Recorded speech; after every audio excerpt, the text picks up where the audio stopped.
Bom dia, pessoal. Vamos dar continuidade ao nosso componente de arte, né, pessoal? Professor Alan, tentar ser o mais breve possível para não consumir tanta internet de vocês, tá? Conteúdo de hoje, pessoal, a gente vai falar sobre esses dois artistas. Um pós-impressionista e o outro expressionista. Van Gogh, pós-impressionista, e Edvard Munch, expressionista. Lembrando do conteúdo passado, a gente está falando sobre expressionismo, mas Edvard Munch foi muito influenciado por Van Gogh. Vamos lá. Van Gogh foi um pintor considerado um dos maiores pós-impressionistas de todos os tempos. Considerado um dos maiores pintores de todos os tempos, Van Gogh produziu mais de 2.000 obras durante seus 37 anos de vida. Seu legado é tão representativo que, em 1973, em Amsterdã, na Holanda, em seu país natal, foi criado um museu para abrigar suas criações. O artista foi caracterizado por alguns como um homem incompreendido, atormentado, intempestivo e com distúrbios comportamentais. Por isso, não só suas obras como sua vida geram muita curiosidade até os dias de hoje. Van Gogh foi um tema de diversos livros, filmes e documentários. Van Gogh, pessoal, ele no cenário do pós-impressionismo, ele foi um pintor extremamente habilidoso, mas como o próprio texto diz, incompreendido. Ele era muito amigo de seu irmão, eles trocavam muitas cartas e o seu irmão apoiava muito na profissão de pintor. Que nessa época, pessoal, no tempo de 1950, estava acontecendo a Revolução Industrial, fotografia e muitas e outras coisas. E ele, pessoal, era um homem muito intenso, ele era intempestivo, uma pessoa, como diz aqui o texto, atormentada. E isso ele expressava nas obras dele, lembrando, pós-impressionista. E isso já são os historiadores que afirmam, porque que nessa época, lembra lá que sofreram para entrar no processo da academia, mas que conseguiram seu espaço. E Van Gogh estava lá por esse meio, a busca do espaço dele também. Só que qual era o problema dele? As obras dele, pessoal, acabava sendo muito criticada pelos críticos da época. E ela não entrava nas galerias, pessoal, no movimento que acontecia da arte, né, nesse tempo. E quem trabalhava para tentar isso era o irmão dele. Aí os dois eles entravam muito em conflito por essa situação, que o irmão cobrava dele para ele tentar mudar o estilo dele, e ele, altamente intempestivo, incompreendido, atormentado, acabava sendo algo bem intenso, né? E isso é só um fato da vida dele, pessoal. Existem vários. Van Gogh é tido como o maior expoente do pós-impressionismo. Seu legado impressiona. Alguns apontam em suas obras os primeiros sinais do expressionismo. Suas pinturas serviram de inspiração para diversos artistas. O artista pintou mais de 2.000 quadros, entre paisagens, elementos da natureza, retratos, autorretratos, café, representações de camponeses, flores, como o girassol, que ele adorava. Também teve inspirações na cultura japonesa. Seu legado inclui mais de 800 pinturas a óleo, especialmente nos 2 últimos anos de sua vida. Ele foi muito intenso, pintou muito. Ele era uma pessoa muito frenética, pessoal. Ele tinha uma habilidade muito estrondosa, mas ele era atormentado também. Ele tinha esse ponto intempestivo também. E esses distúrbios comportamentais. E isso, pessoal, tornava ele único naquele meio que já era um meio complexo também. Lembra lá, fotografia, processo de industrialização, guerra acontecendo, muita miséria, muitos problemas sociais. Então, o meio social era algo muito complexo E o Van Gogh, ele bebeu bastante desse complexo que ele transmitia em suas obras. E por que ele é visto como o precursor do expressionismo? Pelo fato, pessoal, da obra dele estar ligado já com algo sombrio, com algo melancólico. Lembra lá, o expressionismo ele está muito atrelado a esse tipo de emoção. E por essas situações, Van Gogh ele é considerado uma inspiração para o expressionismo. Continuando. E aqui, pessoal, uma obra dele aqui. Está em inglês aqui. Café no Terraço, né? Ela é de 1888. Olha como ele já tinha traços já de expressionista mesmo. Ó, magnífico. O céu. Aí eu recortei um pedacinho aqui para vocês prestarem atenção nesses detalhezinhos assim, ó. Ele usava camadas e camadas de tinta, pessoal, para dar formas ao que ele estava propondo. Ó, aqui de longe a gente percebe aqui, a gente imagina que é a estrela, né? São estrelas. Perto são bem camadas de tintas bem grossas. Aqui um pedaço aqui dessa árvore aqui, ó, bem interessante. Pessoas. E pensar que ele pintou bastante, pessoal, e em vida ele conseguiu vender só um quadro. Ele não teve reconhecimento em vida. E uma pessoa tão talentosa não teve o devido reconhecimento. Outro quadro dele aqui também, ó, detalhes sombrios, né, pessoal? Aquela coisa daquele momento, noite também, né? Remete a esse clima também sombrio, momentos difíceis, né? E por causa disso, os críticos acabavam rejeitando a obra dele nas galerias. Mas nem por isso, pessoal, ele parou de pintar. Ajudou um amigo dele também, ele foi muito importante para esse amigo também. Eles pintavam bastante, mas ao mesmo tempo também tinha bastante conflito também. E até um certo dia que eles tiveram um desentendimento, e nesse desentendimento dele com esse amigo dele, ele cortou a orelha dele. Aí isso foi algo bastante forte para o amigo. Ele acabou deixando ele morando sozinho na Casa Amarela. E esse amigo lá vivia com ele. E nisso eles discutiam muito, conversavam muito, questionavam também, né, sobre tudo que acontecia. E depois dessa situação, o amigo deixou ele e ele continuou pintando na Casa Amarela. Uma pessoa altamente intensa, com altas habilidades e um poder de criatividade muito além do seu tempo. Essa é uma definição de Van Gogh. E continuando aqui, pessoal, a gente vai falar um pouco sobre Edvard Munch. Nascido em Londres, Noruega, no dia 12 de dezembro de 63, Edvard Munch, em 1879, ingressa no curso de engenharia do qual desiste para tornar-se pintor. Em 1880, passa a frequentar a Escola de Artes e Ofício de Oslo. Ali ele conhece as obras impressionistas de Courbet e Monet, os quais lhe influenciaram, mas que, todavia, ele rejeitou no expressionismo. Em 1882, passa a atuar num estúdio alugado em Oslo. Um ano mais tarde, começa a se destacar e exibir pela primeira vez na exposição do outono de Oslo. A partir de 1889, Munch ganhará uma série de bolsas de estudos que lhe possibilita viajar e se aperfeiçoar. Em Paris, se relaciona com o pós-impressionismo de Toulouse e Paul Gauguin. Deles recebe grande influência, sem mencionar no impacto causado pela obra de Vincent van Gogh, a qual ele conhece pela primeira vez.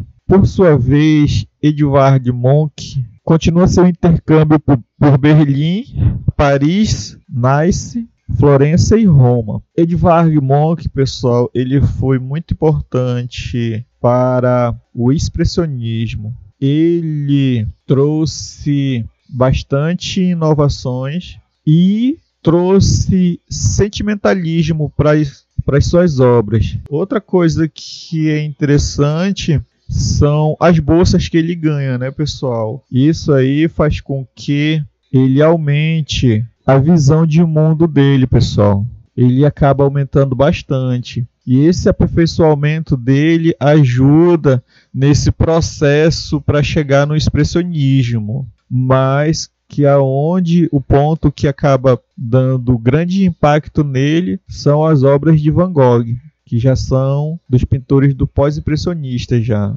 Tanto o Toulouse e o Paul Gauguin, que chamam a atenção também, ajudam ele também nesse processo, mas o brilho do olhar dele vai para Van Gogh, porque ele viu a carga sentimental que tinha nas obras de Van Gogh. E isso, pessoal, foi um prato cheio de influência para ele, para o expressionismo. E ele rejeitou, viu? Mas mesmo com essa rejeição, era algo muito forte que acontecia naquele período. Lembra lá?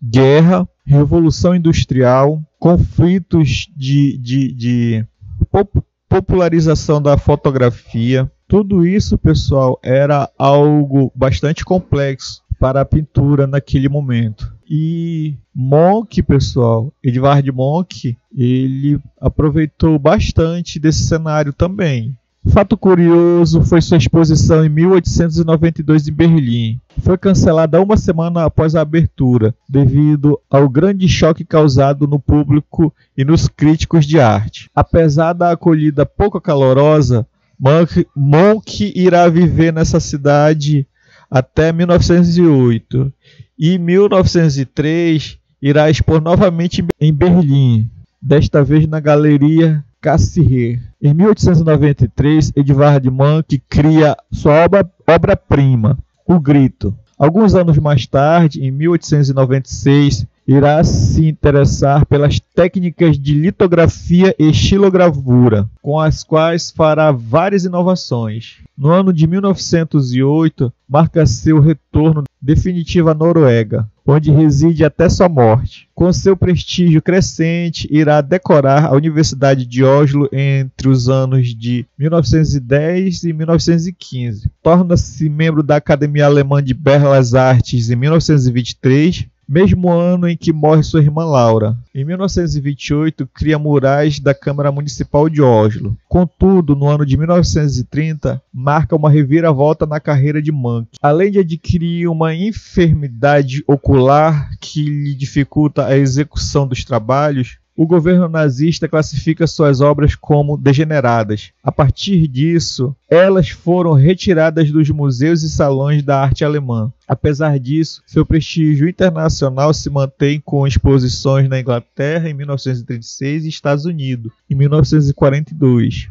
Bastante intensa a vida de Munch também, pessoal. Marcada por essa perseguição do nazismo aqui também, que não foi só ele, pessoal, que foi perseguido. Nesse momento que o nazismo ele invade a Alemanha, e esse acontecimento do governo também ter tirado as obras deles e classificado ela como degenerada, para efeito de crescimento, pessoal, isso aqui acaba se tornando algo interessante. Até porque aqui vocês analisam que é o governo, é o Estado contra um indivíduo, contra uma pessoa. Então, um sistema, uma máquina enfrentando um indivíduo, pessoal, é algo extremamente desumano. Então, fica muito difícil para um indivíduo, uma pessoa, conseguir combater um sistema, um governo. E ainda tem outra, pessoal. Quando você tem um pensamento que ele é seu e que diverge do governo, e você é calado com esse pensamento, ou então é tirado o que você está propondo, isso é altamente nocivo ao pensamento, à sua individualidade. E a crítica. Você não pode criticar o Estado, o governo, a máquina, porque se você critica, eles dão um jeito para te eliminar. Não, nessa questão aqui eles pouparam a vida dele, mas lembra lá, pessoal, nazismo, nem sempre eles poupavam a vida, viu? Ele foi para outros países, né?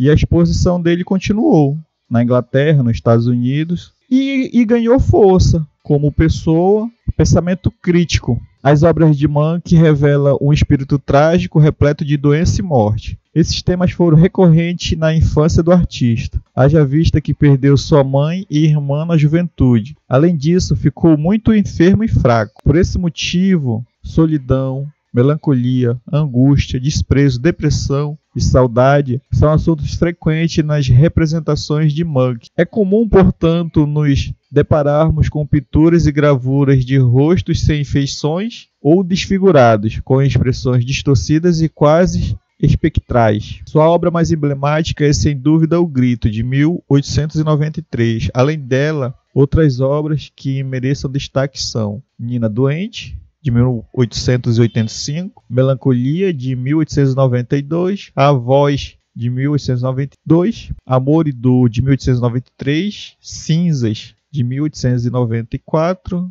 Puberdade, de 1895, A Morte da Mãe, em 1889, em 1899, Reunião, em 1921, Autorretrato, em 1940, Entre o Relógio e a Cama, 1940. Bastante complexa a vida dele também, né, pessoal? A parte até da juventude e a vida adulta também dele, que ele foi uma pessoa, quando ficou adulta também, passou por enfermos, pessoal. E isso foi bastante dificultoso também para ele.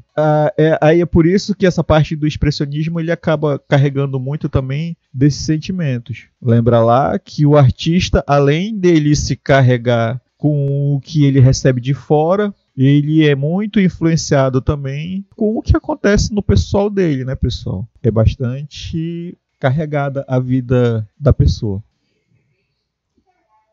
E agora, pessoal, a gente vai para nossa segunda atividade. Vamos lá? Olha só, pessoal, nossa segunda atividade, né, de artes. Vocês estão conseguindo fazer a primeira. Lembrando que precisa colocar o nome completo, tá, pessoal? Preencha aqui o nome completinho. Coloque o seu nome bonitinho.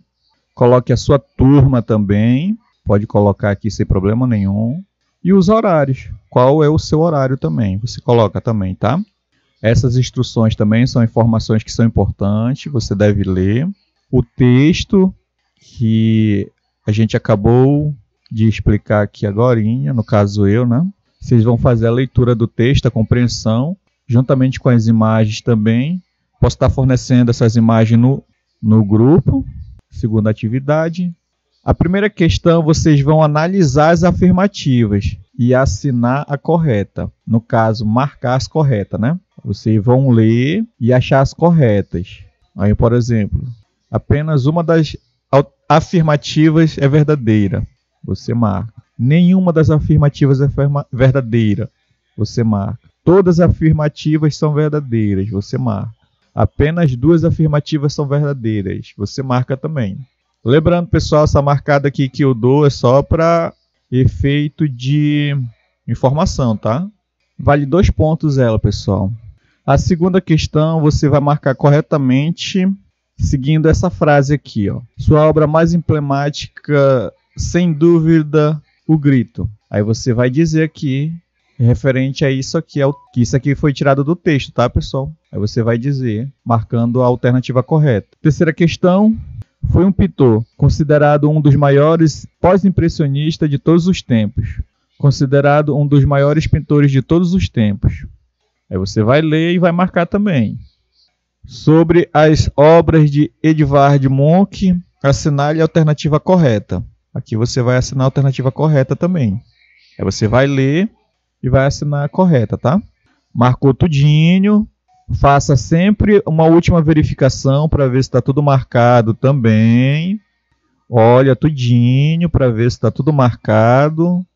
Olhou, está marcado tudinho. Aí você faz o envio. Quando você for fazer o envio, vai aparecer essa informação aqui, ó. Sua resposta foi registrada. Apareceu essa informação aqui, é que você enviou a resposta. Então, não envie outra resposta, porque vai valer só a primeira, pessoal.